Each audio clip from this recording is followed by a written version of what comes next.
voy a estar compartiendo algunas diferencias, las cuales podemos apreciar a través de la historia del rey Jeroboam. Recordemos que cuando hablamos del rey Jeroboam estamos hablando del espíritu de Satanás.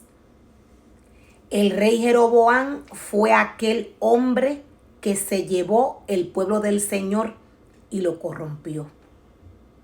Jeroboam mostró, nos dice la palabra del Señor, a el pueblo del Señor adorar becerros que él mismo le había formado y le había creado. ¿Cuál es la diferencia que se encuentra en los altares que forma y crea este espíritu? ¿Y cuál es la diferencia entre los altares que Dios envió e indicó al hombre a crear y a formar para que el hombre allí llevase sus sacrificios? Cuando Dios le pide al hombre sacrificio y adoración, Dios le está pidiendo que lleve todo lo que tiene en su corazón para Dios regocijarse y manifestarse en ese momento, para Dios sanarlo, para Dios restaurarlo según la necesidad del hombre.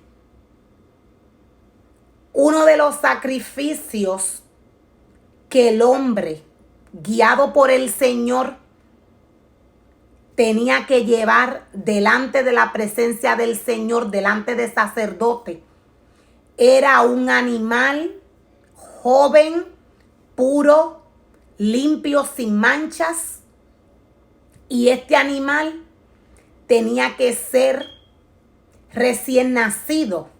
A esto se refiere la palabra cuando dice joven. ¿Cuál era el motivo por el cual Dios le pedía al hombre un animal limpio de esta manera? Dios lo que miraba en este animal recién nacido era el corazón. Luego de la muerte de Jesús, podemos ver que Dios nos dice a través de su palabra que el corazón contrito y humillado, Él no lo desprecia. Podemos ver el sacrificio que Jesús hizo. Nos dice la palabra del Señor que Él no abrió su boca. Ahora, ¿cuál es la diferencia o cómo el hombre puede detectar, cómo el hombre puede ver un altar que le pertenece al Señor?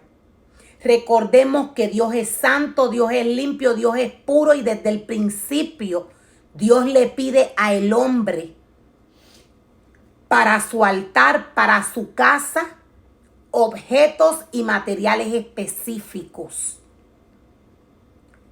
La palabra del Señor nos dice que el altar del Señor tenía oro, tenía plata, tenía bronce, tenía madera y tenía lino fino.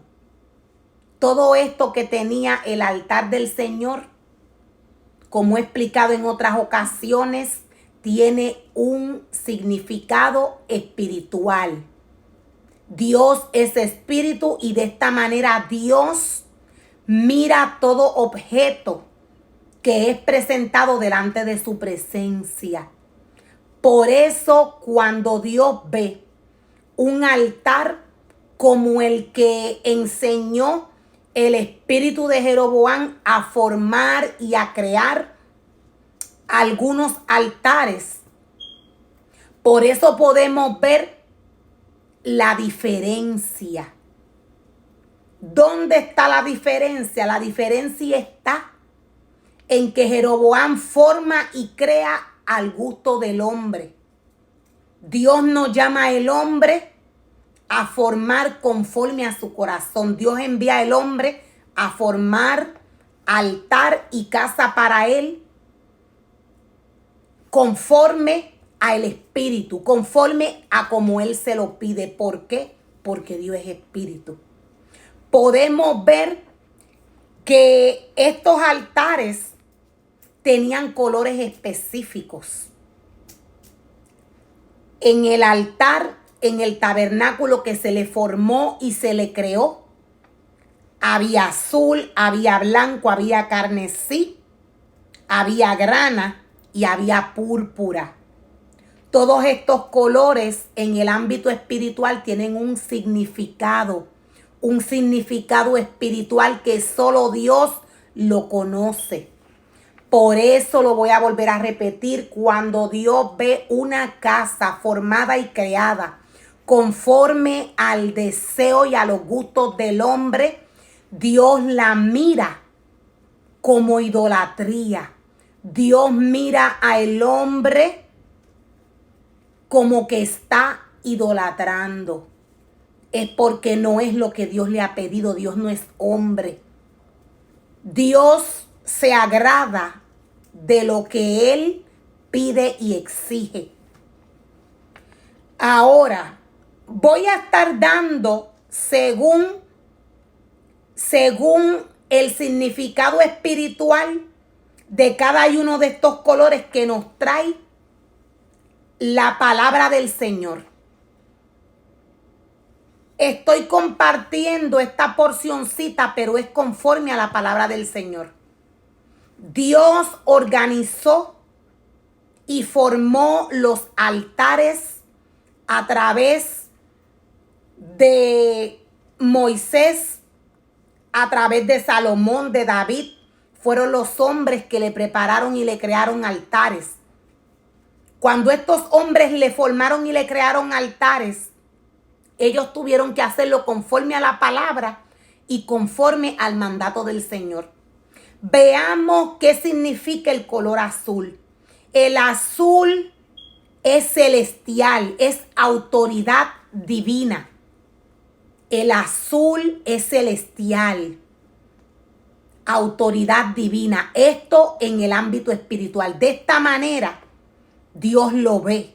Por eso Dios se lo pidió al hombre de esta manera. O por eso Dios le pidió ciertos colores que su casa y el tabernáculo, que su casa y el arca del pacto tenían que tener. El blanco es pureza, santidad de Dios. El carmesí es sacrificio, expiación y redención. Y el púrpura viene siendo realeza. Decía que todo esto sale de la palabra del Señor. Voy a compartir rapidito algunos versículos en donde se encuentran estos colores que Dios envió. Conforme a estos colores, lo voy a volver a repetir, donde se encuentran estos colores a través de la palabra en los altares o en las casas que estos hombres le formaron y le hicieron al Señor para que Él fuese adorado. El púrpura, que es símbolo de realeza, lo podemos encontrar en Josué 8:26. Lo podemos encontrar en Juan 19:2. Aquí podemos encontrar qué se hizo o qué se formó con estos colores. Veamos qué significa realeza. Ahora, el carmesí y grana es sacrificio, expiación y redención. Este lo podemos encontrar en Hebreos 9:22 y en Apocalipsis 5:9. De esta manera el hombre puede ver, puede entender qué Dios le está pidiendo. Dios le pide al hombre conforme a su divinidad, conforme a Él. Dios no es hombre, Dios es espíritu. De esta manera el hombre tiene que adorarle, el hombre tiene que guiar a un pueblo. De esta manera el hombre tiene que llevar la palabra del Señor. De esta manera el hombre tiene que manifestar todo lo que haga para el Señor. Es en el espíritu porque Él es espíritu. Y esto es lo que Él entiende, las cosas espirituales. De otra manera, Dios mira y ve ídolos, adorándole